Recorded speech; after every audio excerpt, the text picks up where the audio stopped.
Alam nyo bang, may isang bayan sa Pangasinan ang dinarayo na ngayon ng mga turista dahil sa natatago nitong yaman? Tara, sama-sama nating tuklasin at kilalanin ang bayan ng Balungaw.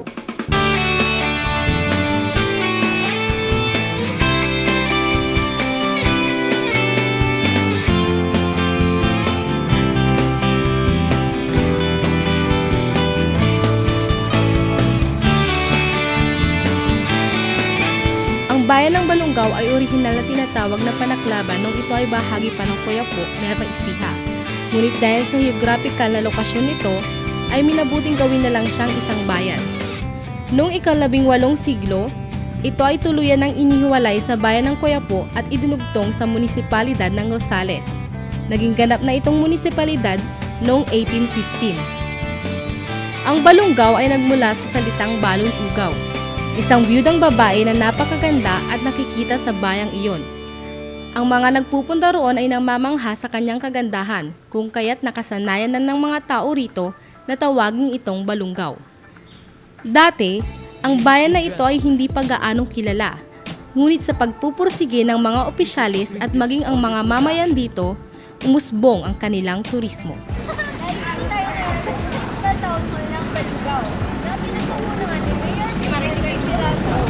Papansin ko ninyo na ang kanilang municipal town hall ay under renovation dahil sinanarapit ang Fiesta Plaza sa sa kaspeto o ano man ang anggulo, kapag ikininido tiyak wala kang talo, halina't bumisita o kayong Ang kapistahan ng Balungaw ay tinatawag na Goat Festival na ipinagdiriwang tuwing ika-16 hanggang ika-21 ng Marso bilang pasasalamat kay Patrong San Jose. Ang mga tao rito ay relihiyoso, masipag at masiyahin. Karamihan sa kanila, ang dialektong ginagamit ay Ilocano. Isa sa pisikal na katangian ng Balungaw ay ang pagiging malinis, maayos at mapayapang kapaligiran. Kaya naman, ang bayang ito ay ginawaran ng parangal bilang most cleanest, safest, and greenest municipality noong 2011 hanggang 2012. subukan na pataas baba iyong mararanasan, tarpaulin jumping iyo na itong subukan kapag nababagot. Ang tanong ko lang po, paano niyo po mapapanti ang seguridad ng inyong bayan? Mapapansin siguro din ng ating bayan sa handa ng visibility sa ating mga sa ating sets and other public places.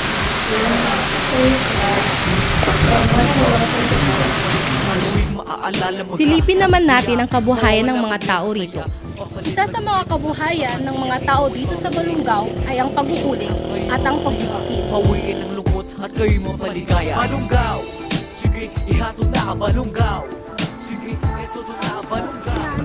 yung uling ko sa Balungaw, ano mo lang kon. Balungaw. Sige, ihatod na ka Balungaw. Ay, Riga. Balungaw. Gano'n po katagal ang pag-uuling po? 4 na araw. Pagkatapos ng 4 na araw, ang kahoy na ito ay magiging uling.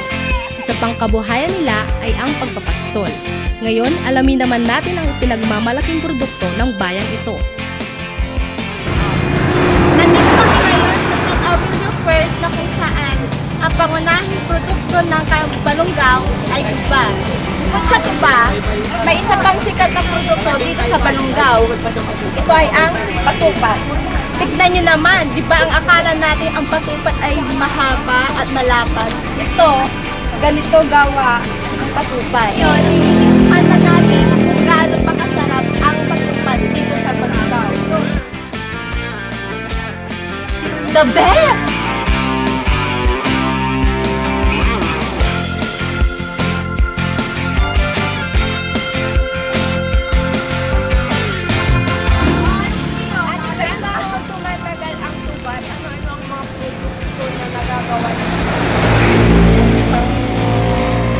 Luto ng patupat, at saka ito, pulot, at saka yon, pinaglutuan namin ng patupat. Isa pa sa mga produkto ng Balungaw ay ang bigas at ang mga mais. Halina, puntahan na natin ang ipinagmamalaking atraksyon ng bayang ito na matatagpuan sa Mount Balungaw.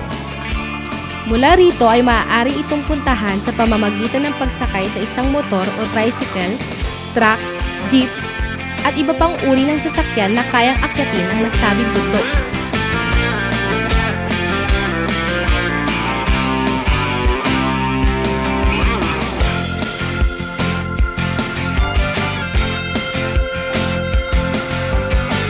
Dahil sa mga taglay nitong natural na ganda at katangian, ay binuksan ang mga pintuan nito sa turismo sa pamamagitan ng paglalagay ng resort. Tunghayan natin ang isa sa mga pinagmamalaki ng Balungaw, ang Mount Balungaw Hot and Cold Spring Resort. Welcome to Mount Balungaw Hot and Cold Spring Resort! Ang nasabing resort ay opisyal na binuksan sa publiko noong 8 ng Setyembre 2011 sa ilalim ng pamamahala ng dating mayor na si Jose G. Peralta. Dito sa resort na ito matatagpuan ang iba't ibang natatagong yaman ng bayan at ilang atraksyon gaya ng kanilang zipline, ATV o ang mga naglalakihang bike na maaaring gamitin upang libutin ang paligid ng resort. Meron ding bungee trampoline, biking at mountain climbing. Ang dami ano? Unan naming sinubukang puntahan ang zipline dito. Mahaba-habang lakaran nga lang bago ka makarating sa lugar kung saan nagsisimula ang pagzizipline. Tao Balungaw! The longest zipline in Pangasinan! Tara na! Ang zipline na kanilang ipinagmamalaki ay ikalawa sa pinakamahabang zipline sa Pilipinas na may habang 600 metro at 80 talampakan ang taas. Pagkatapos ng mahaba-habang lakaran, nakalululang pag-akyat naman ang aming gagawin.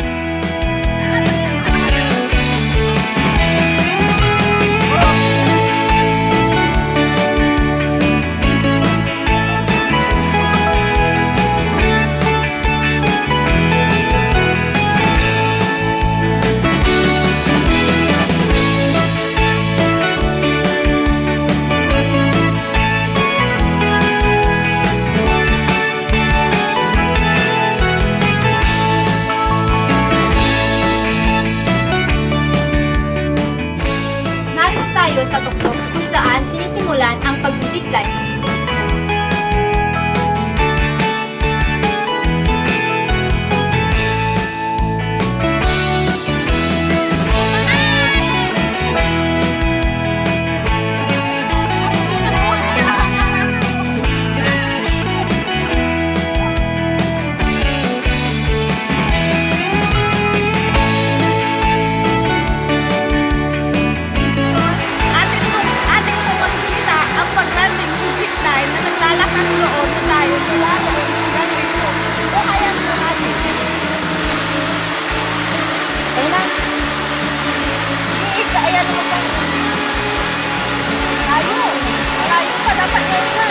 Si ate ay isa po sa mga nag-try sa pagsakay sa zipline. So tatanungin po natin siya kung ano yung feeling niya nung siya ay nasa taas.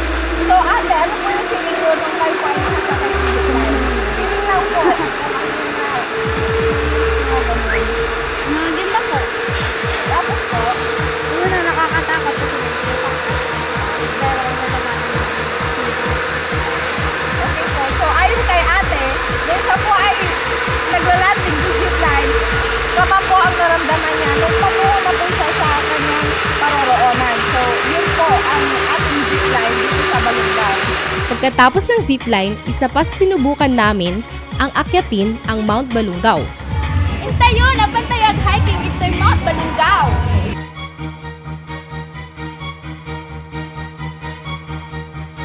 Kalagitnaan ng Mount Balungaw na kung saan papakyat pa rin kami hanggang sa tuktok ng bundok. Kalahati lang ang inakyat namin dahil hindi na pwedeng tumuloy pa sa tuktok ng bundok dahil masyado nang mataas. Ang Philbox ay inihayag na ang Mount Balungaw ay hindi isang aktibong bulkan. Ito ay may taas na 382 meter above sea level na paboritong destinasyon ng mga turista tuwing linggo dahil sa taglay nitong natural na kagandahan.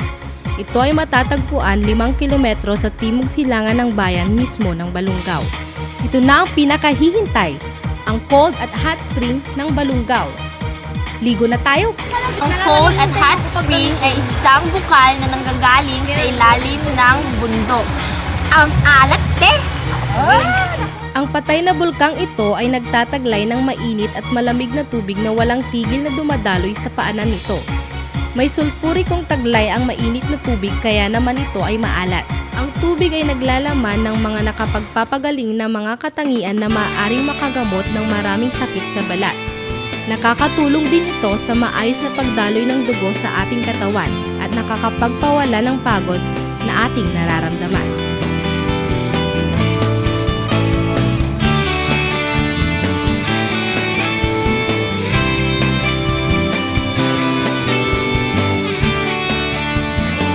We're conducting an interview for our subject, geography. Sir, ask your question. What can you say about this resort? Sabi mo yung Amerikano. What can you say about this resort, sir, right now? Right now, yes, interesting. I like it. It's just right. And, yes, I like the sun. How about the hot spring? How about, in your own point of view, what can you say that it is different from other resorts that you've got to?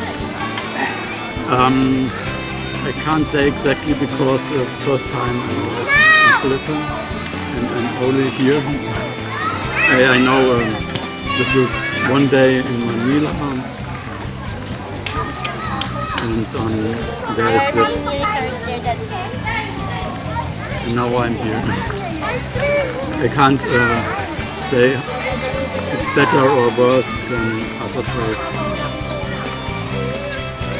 Thank you. Thank you, sir, for giving Yeah, you're very welcome. Thank you, sir. Ariyo, ay, isa na sa pinakamagandang resort dito sa inyo. One of the most beautiful here in Barangay. Sir, taga-saan po kayo? Sir, taga-saan naman po Sa Nueva Ecija. Sa Bicol, kalawang beses ko napunta sa mga hot spring nito. Pero sa Bicol, hindi pa na-organize masyado yung pangay. Sa Taal nga. Yun, doon sa mga tabi ng tap. Doon. Pero maganda dito, ito ang maganda. Mula sa paanan nito ay ang patuloy na pagdaloy ng tubig. Inihihiwalay ng isang makina ang mainit na tubig sa malamig na tubig. Ang kanilang cold spring ay nasa bandang itaas ng parte ng resort at ang kanilang hot spring naman ay nasa ibaba ng kanilang resort.